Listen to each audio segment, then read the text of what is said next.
Welcome to the What to Read Next podcast. In this podcast, your host, Lori Amin, will interview published authors to chat about their work, journey to getting published, and their book recommendations.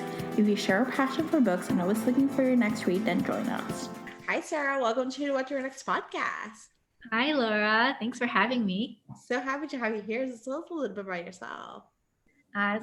So I am Sarah Suk, the author of Made in Korea, which is a YA rom-com about two teens selling Korean beauty products at school.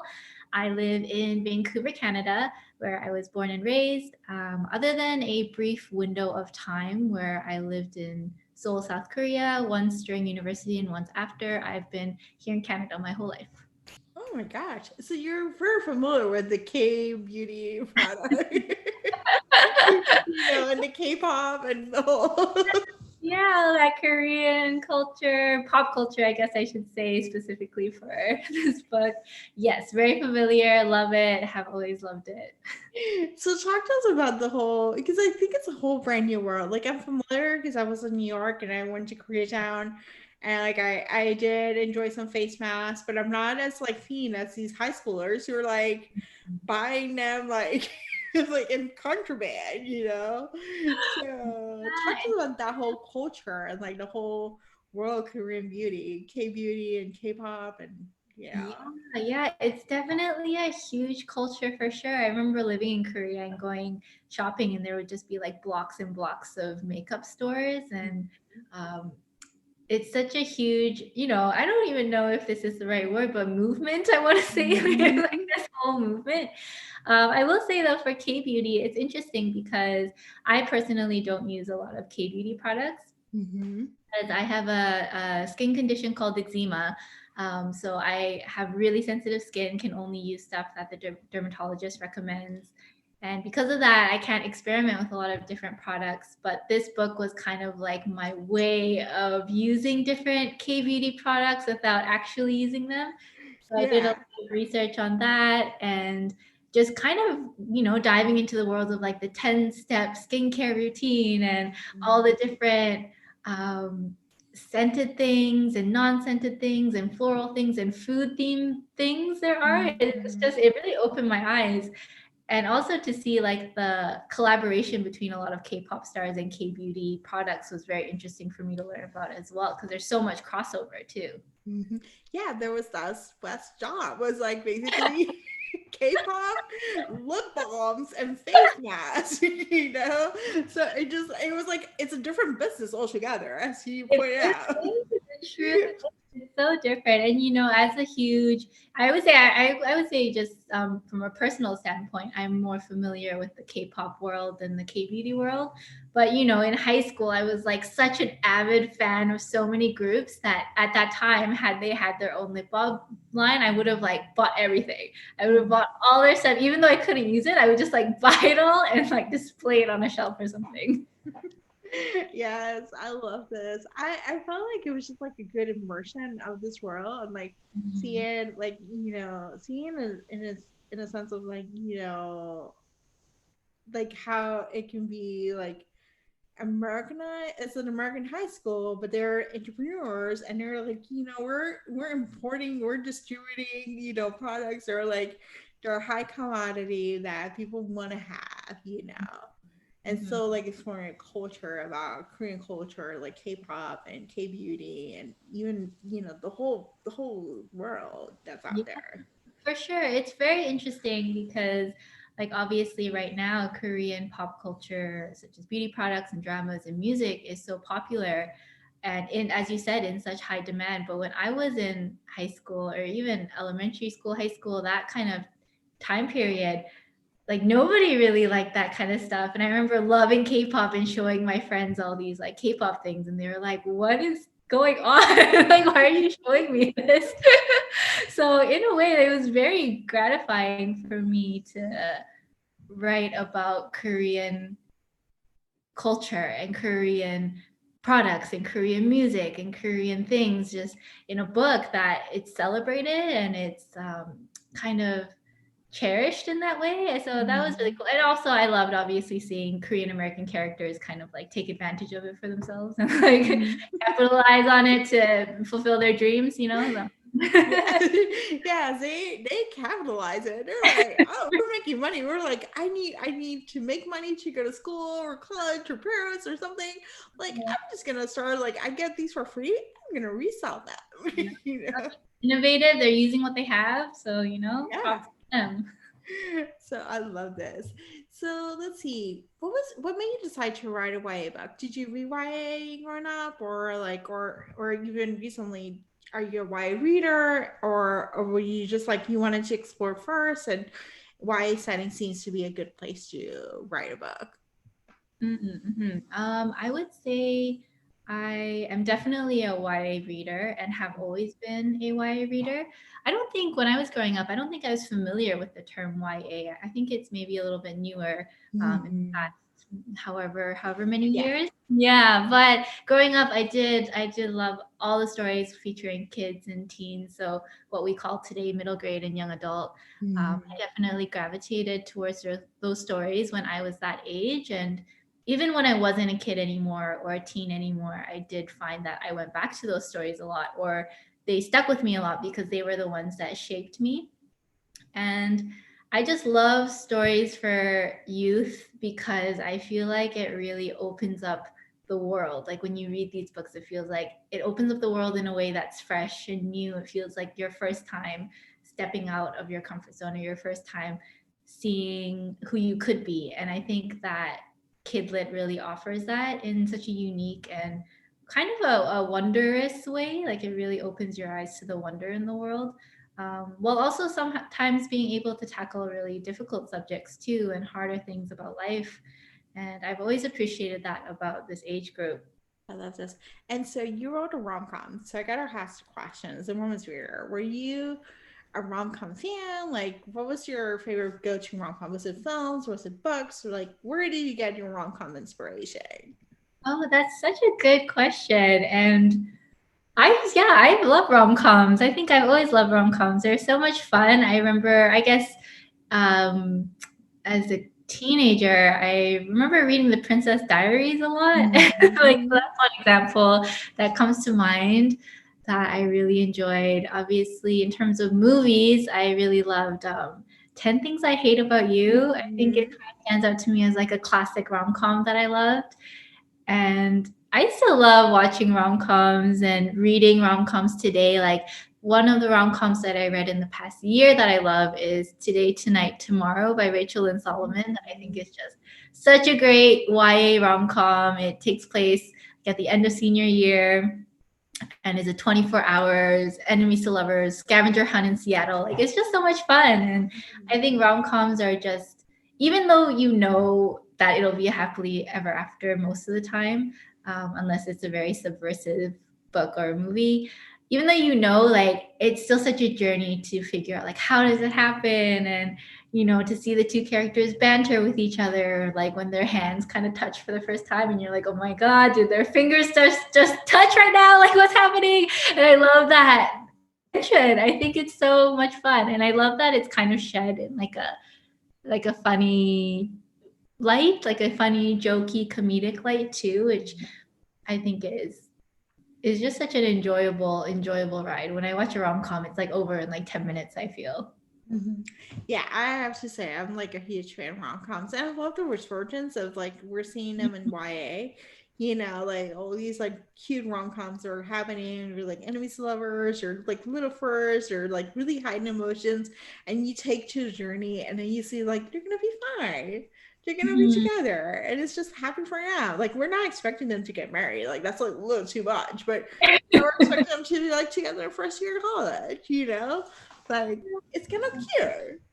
It's very cute. Definitely very cute. Are you also a big fan of rom coms in movies and things? Yes.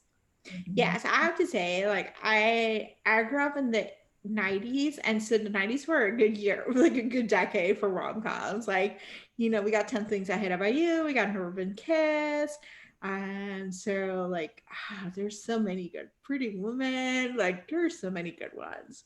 So and there's some good ones that are coming up, and Netflix has been doing a good job of putting rom-coms, you Yes. know, in the open. So I'm like grateful for Netflix, but I'm like, I wish we had like, regular movies I can go to see. Although I wouldn't go to a movie now, but in the future, I will let you go Yes, see a big screen movie, and it'll be a rom-com. yes, I will be also in the theater one day when we're able to. And I used to never really get popcorn in movie theaters, but now after COVID and everything, I'm like, I'm gonna get the popcorn, I'm gonna get Twizzlers, I'm gonna get everything. I'm gonna sit there and enjoy every single second of this movie in a theater. I really can't wait for that day. Yeah. Yes, me too. So let's see. So what is something that sparks joy? Like whether a hobby, a passion, whether it's writing, reading, or something else that you just like do it because it feels like fun and you feel like time flies by when you're doing it. Yeah. I mean, obviously, writing and reading are both very strong passions of mine. But outside of that, I also really enjoy photography. Mm. Yeah, I love taking photos. I especially love film photography. And that started for me in high school when I took a film photography class. So I learned how to use the dark room. So we all got like a stack of photo paper, and we got to develop the rolls of film ourselves and go into the dark room and make our prints and drop them into the developer and see the image like slowly appear. So that was a lot of fun. I had such a great time in that class, and I haven't been able to find a darkroom that I can use since then. But Hmm. I still have a film camera that I like to use. I just get it developed at a store that does it. But it's so much fun going on photo walks and taking pictures. And I think it offers me a way to notice details that I wouldn't otherwise. Hmm. So often, if I'm just on my phone or just walking and hurrying to get to the next place, then I just miss so much of the world around me. And I love how photography makes me slow down and kind of see all the details of things. So yeah, film photography specifically, but I also just love like snapping on my phone or just whatever I have on me.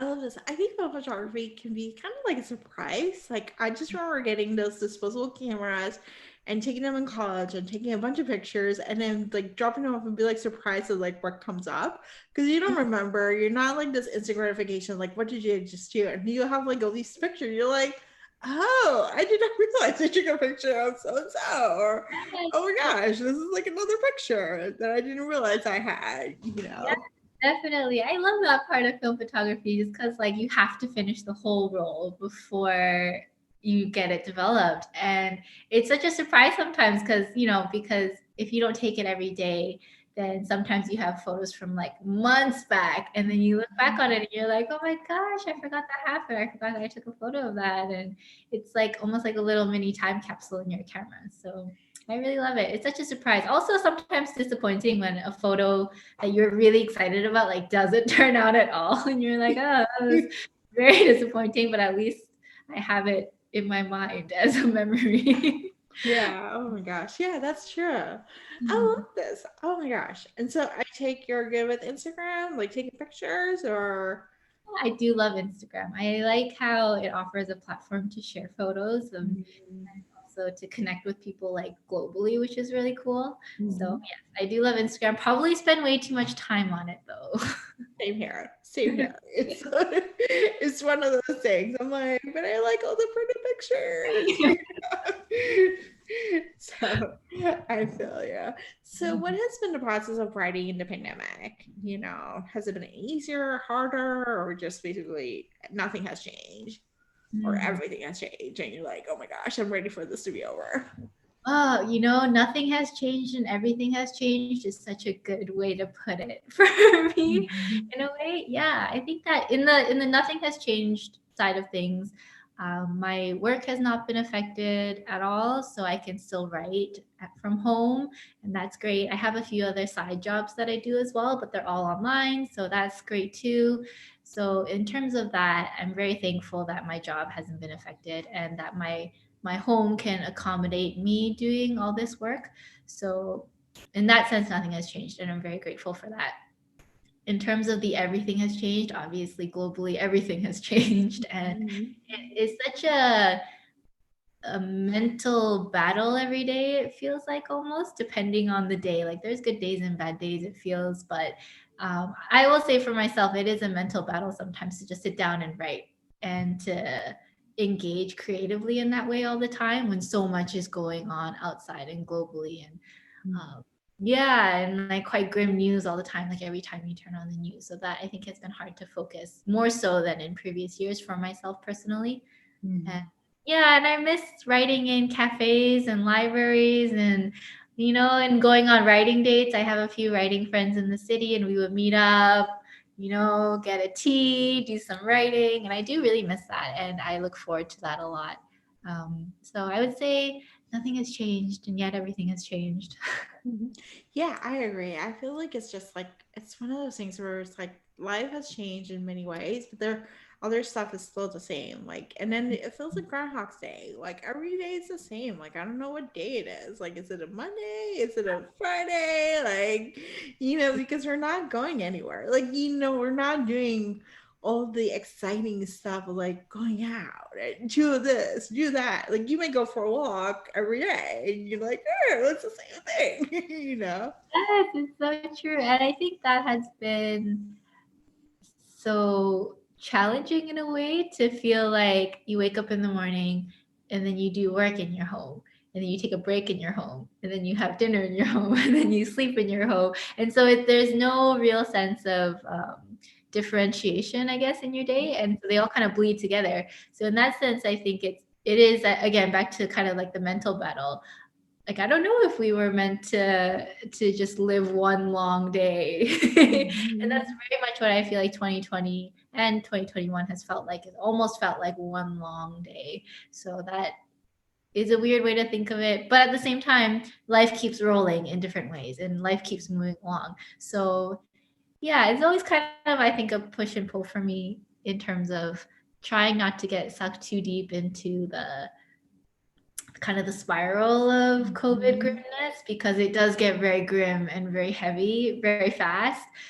So, but at the same time, trying to acknowledge and make space for the fact that it is a hard time for everybody, and it's okay to feel weighed down by that too. So I think it's just kind of a mix of holding both the heaviness and the gratitude for the way that things are still moving along the way they are. Yep, I agree. Oh my gosh. I can't wait till we get the vaccine and get all the places and we'll have the roaring 20s, that's like the one bright light is like, it happened 100 years ago and they didn't have the internet. So they had it even worse 100 years ago. So at least we got Zoom and we got the internet and we got takeout and, all these different things. And so, but Yeah, very true.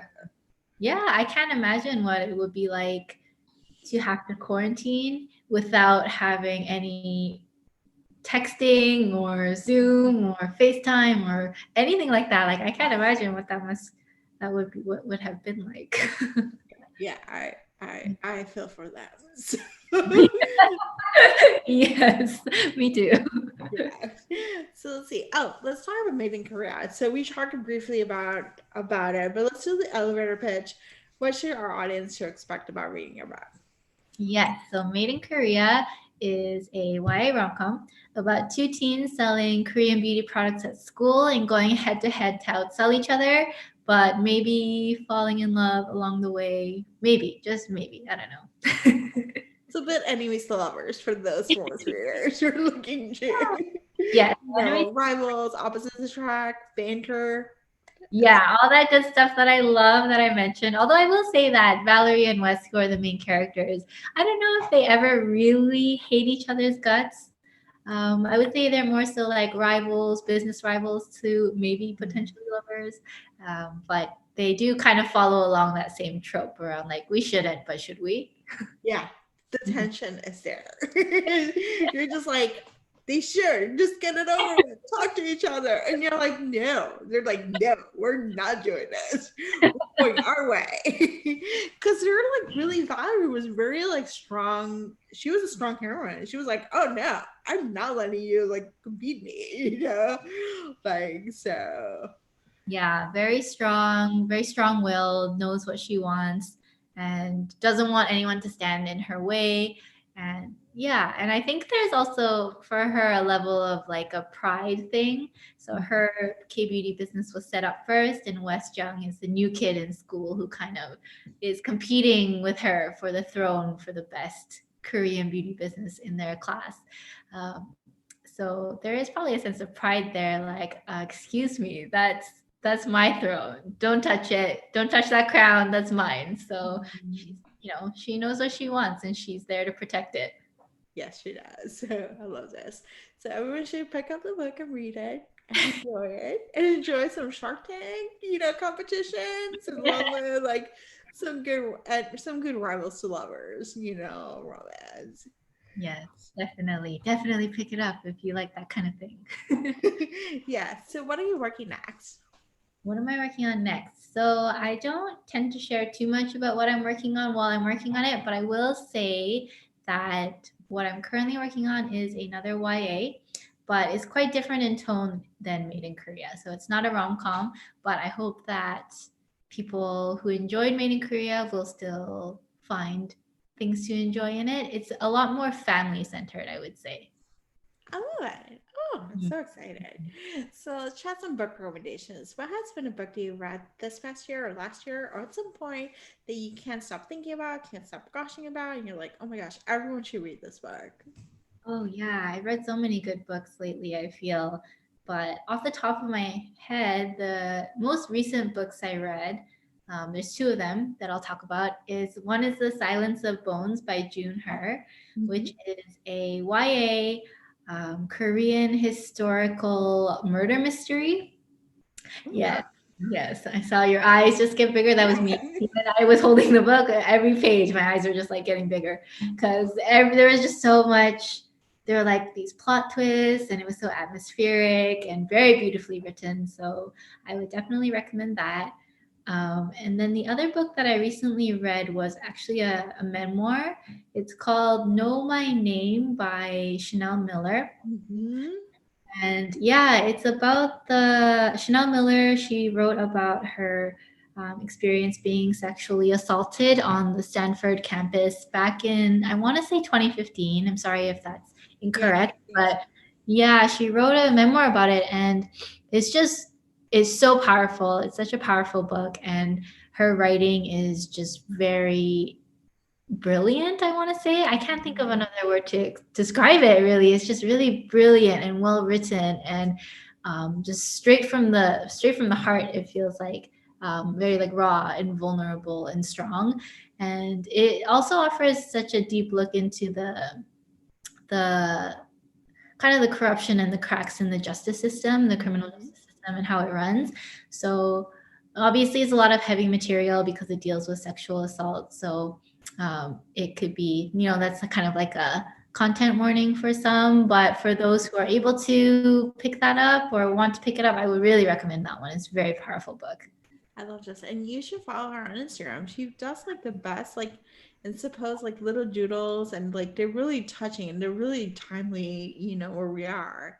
Yes, yes. I just started following her after I finished the book, actually, and it's just like she's so like poignant. And yeah, she's so um, like the way that she sees the world and interprets it into her writing and her drawings. I think will resonate with so many people. Yes, I love this. So tell us where we can find you online. So online, my website is sarahsuk.com. And then on Instagram and Twitter, I'm at Sarah Hedy Suk, which is spelled SARAHAELISUK. So you can find me there, drop me a comment, leave me a message, and we can send each other emojis. I love this, Sarah. Thank you so much for being on the show. Thank you so much for having me. If you enjoyed this podcast, feel free to share with friends, subscribe, rate, and review the show. This is the easiest way to support the podcast. For book recommendations, author interview archives, and other fun book resources and tips, please visit WhatchWeNextBlog.com.